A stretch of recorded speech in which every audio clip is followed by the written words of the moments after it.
Natural remedies promise gentle, long-term skin benefits. Chemical face masks promise fast, visible results. But what actually happens when you stick with one approach for 30 days? In this video, we're comparing honey versus chemical face masks, breaking down what each one does to your skin, how results differ over time, and which option delivers real, lasting improvement after a month of consistent use. This isn't about opinions, it's about outcomes. Before we get into it, if you want honest skincare comparisons without hype or fear, make sure to like, subscribe, and turn on notifications. Why I started this experiment. My skin was breaking out constantly, and I was spending over $100 monthly on face masks that promised miracles. Then my grandmother told me she used honey for decades and never had these problems. I was skeptical, but desperate enough to try anything. So I split my routine, putting honey on one side and continuing my expensive masks on the other. I tracked everything, including texture, breakouts, dark spots, and how my skin felt daily. What I used exactly. For the honey side, I used raw, unfiltered honey from a local farmer's market. Nothing added, nothing processed, just pure honey straight from the hive.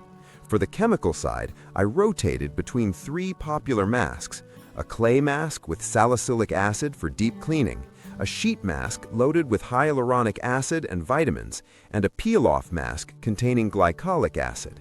These masks cost between $15 and $30 each. The honey cost me $12 for a jar that lasted the entire month. The application process.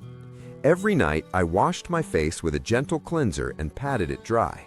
Then I applied a thin layer of honey to the left side of my face, from my forehead down to my jawline, stopping right at the center line of my nose. I left it on for 20 minutes while I relaxed or caught up on emails. On the right side, I used the chemical masks according to their instructions. Some stayed on for 10 minutes, others for 20. The honey felt tingly, sometimes burning slightly, which the labels said was normal. Week 1 results. The first week was rough on the chemical side. My skin turned red and felt tight after removing the masks.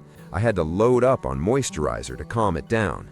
The honey side felt completely different. My skin was soft and calm, no redness at all.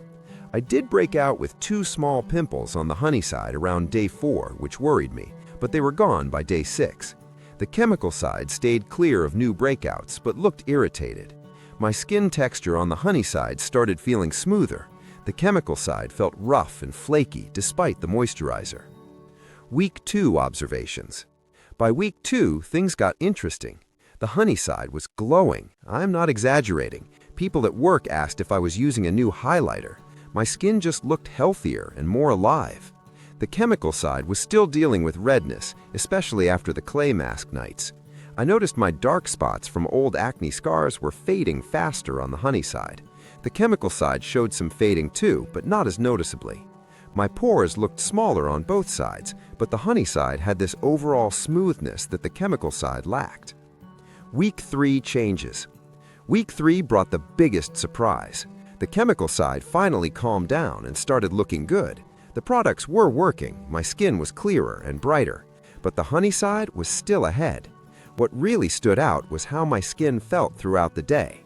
The honey side stayed moisturized and comfortable for hours. The chemical side would feel tight by midday, and I needed to reapply moisturizer constantly.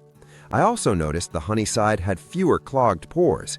The chemical side had some blackheads appearing around my nose, despite the deep cleaning clay masks. Final week results. The last week sealed the deal for me. The honey side of my face looked naturally healthy. My skin tone was more even, my old acne scars had faded significantly, and my skin just felt balanced, not too oily, not too dry.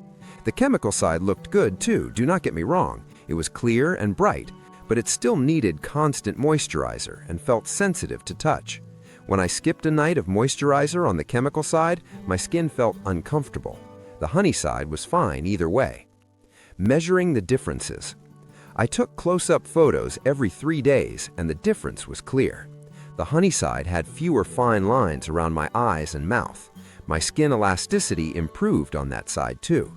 When I pinched my skin gently, it bounced back faster on the honey side. The chemical side showed improvement in brightness and some texture smoothing, but did not match the overall skin health of the honey side. I also tracked breakouts. The honey side had those 2 early pimples and nothing else all month. The chemical side stayed mostly clear, but I got 1 painful underground pimple in week 3 that took days to heal. Cost breakdown. Let me talk money because this matters. The jar of raw honey cost $12 and I used less than half of it in 30 days. The 3 chemical masks I rotated cost me $78 total and I went through all of them. Plus, I needed extra moisturizer for the chemical side, adding another $20.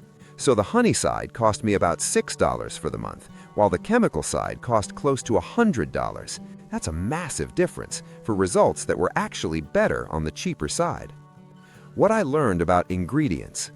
Honey is antibacterial, which explains why my breakouts cleared up fast. It also has antioxidants that helped with my dark spots and aging signs. The enzymes in raw honey gently exfoliate without being harsh. Chemical masks have their benefits too. The acids do work for deep exfoliation, and the hyaluronic acid provides intense hydration, but they also have preservatives, fragrances, and sometimes harsh ingredients that can irritate sensitive skin. My skin clearly preferred the simple natural approach over the complex chemical formulas. My skin type matters.